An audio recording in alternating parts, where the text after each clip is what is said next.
کیونکہ میں نے بچپن سے سنا ہے قرآن میں بڑا سکون ہے، قرآن میں بڑا سکون ہے، تو چلو تھوڑا ٹیسٹ کر کے دیکھتے ہیں کہ قرآن جو ہے وہ کیا کہتا ہے۔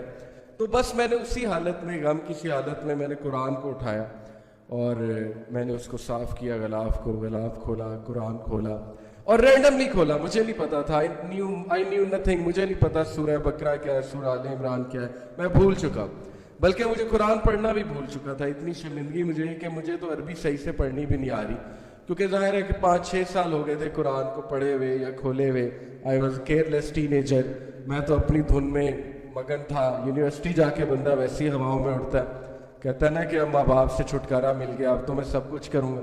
میں بھی اسی دھن میں تھا، اڑ رہا تھا، اور ہاسٹل لائف تھی، کوئی دیکھنے والا نہیں تھا، تو ہم تو کانسرٹس میں بھی جاتے تھے، سب کچھ کرتے تھے۔ تو خیر اس دھن میں نے جب یہ غم کی حالت سے گزرا، میں نے قرآن کھولا، اور جو پہلی ورس قرآن کی میرے سامنے آئی، ٹرانسلیشن کھولی میں نے، ایکچولی میں نے کہا پڑھتے ہیں کہ قرآن میں کیا ہے۔ پہلی جو ورس میرے سامنے آئی سورہ آل عمران کی آئی۔ دیٹس وائی آئی لو سورہ آل عمران۔ میں سورہ آل عمران سے محبت کرتا ہوں، شدید محبت، کیونکہ سورہ آل عمران وہ پہلی سورہ ہے جو میں نے پڑھی تھی، اور سورہ البقرہ اس کے بعد میں نے پھر شروع سے ٹرانسلیشن پڑھنا شروع کر دی۔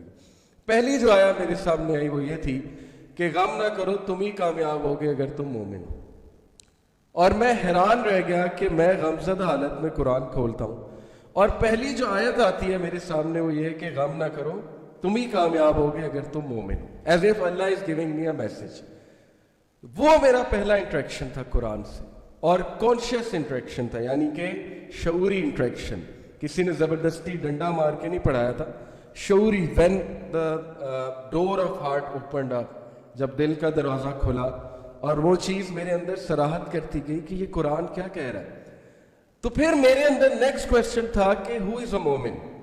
قرآن کہہ رہا ہے کہ غم نہ کرو، تم کامیاب ہو، تم ہی کامیاب ہو اگر تم مومن۔ وہاں سے مجھے یہ ریفلیکشن ہوئی کہ I need to research more، I need to read this book more۔ اور وہ دن، اور الحمدللہ آج کا دن میں قرآن کا اسٹوڈنٹ بن گیا۔ میں نے کہا قرآن میں نے سمجھنا ہے، قرآن کو میں نے مزید پڑھنا۔ اور پھر اس دن کے بعد میں نے ایک روٹین بنانے کی کوشش کی، اور اللہ کے فضل سے تقریباً مہینے بعد رمضان آ گیا۔ اور رمضان ایک ایسا منتھ ہے، آپ کو پتہ ہے کہ اس میں ہر کوئی نمازی بن جاتا ہے۔ رمضان مسلم جنہیں ہم کہتے ہیں، جو نہیں بھی پڑھتا وہ بھی نماز پڑھنا شروع کر دیتا ہے، تو ہم بھی ایسے ہی تھے۔ تو اس میں مزید مجھے استقامت ملی، میں نے 5 وقت نماز پڑھنا شروع کر دی، اور میں نے ساتھ ساتھ قرآن پڑھنا شروع کر دیا۔ اب جیسے جیسے میں قرآن پڑھتا گیا، میں ڈیلی ایک ٹائم رکھتا تھا، عصر سے مغرب کے درمیان، مجھے ابھی تک یاد ہے، اور اس دوران جو مرضی ہو جائے اللہ نے مجھے کنسسٹنسی دے دی تھی۔ میرے دوست اس ٹائم کرکٹ کھیلتے تھے باہر، ہاسٹل کے باہر ایک روڈ تھی، وہاں کرکٹ کھیلتے تھے، وہ بلاتے تھے کرکٹ کھیل لو، آ جاؤ۔ میں کہتا تھا نہیں، میں قرآن پڑھنا۔ اور میں آئی واز امیزڈ کہ مجھ جیسا کیئرلیس بندہ یہ کیسے کر سکتا ہے۔ کیا قرآن نے مجھے اتنا چھو لیا ہے میرے دل کو کہ میں کرکٹ چھوڑ رہا ہوں قرآن کے لیے؟ حالانکہ میں تو کرکٹ ڈائی ہارڈ فین تھا تب، اب بھی کبھی کبھی دیکھ لیتے ہیں، لیکن اس ٹائم پہ تو میں بہت ہی ڈائی ہارڈ فین تھا، اور ٹیم میں بھی تھا۔ تو وہ بڑا حیران ہوتے تھے کہ اس کو ہوا کیا ہے کہ اس ٹائم پہ تو کرکٹ سب کھیلتے ہیں، تو یہ پتہ نہیں کیا کر رہا ہے۔ تو میں ڈیلی اس ٹائم پہ قرآن پڑھتا تھا، کیونکہ مجھے یہی ٹائم پسند آیا، عصر سے مغرب کے درمیان۔ اب جیسے جیسے میں قرآن پڑھتا گیا، یقین کریں کہ مجھے میرے کویسچنس کے آنسرز ملتے گئے، اور مجھے کچھ نہیں پتا تھا فرقے کیا ہوتے ہیں، مجھے کچھ نہیں پتا تھا یہ کیا ہے سب کچھ، ٹرانسلیشن کون سی اچھی ہے۔ میں نے نہ کسی سے پوچھا کہ بھئی فرقہ واریت پڑھی ہے، کون سی ٹرانسلیشن پڑھوں، نہ میں نے اس چیز کی فکر کی کہ تفسیر کون سی پڑھوں، مجھے تو پتہ نہیں تھا تفسیر ہوتا کیا ہے۔ میں نے تو بس ایک کیئرلیس بوائے کی طرح قرآن اٹھایا، اور میں نے رینڈم اس کی ٹرانسلیشن شروع سے پڑھنا شروع کر دی۔ یہ بعد میں جیسے جیسے آہستہ آہستہ مجھے اپرچونیٹیز ملی، لوگوں نے ظاہر ہے کہ مجھ سے دوستی ہوئی، کچھ لوگ کی، انہوں نے علماء سے ملوایا، پھر انٹرسٹ مزید بلڈ ہوا، پھر میرے سامنے ایک اور ڈومین کھلی، پھر مجھے فرقہ واریت کا بھی پتہ لگا کہ یہ بھی کوئی سائنس ہے، یہ بھی کوئی چیز ہے، یہ بھی کچھ نام بنے ہوئے لوگوں کے، وغیرہ وغیرہ، یہ ساری چیزیں۔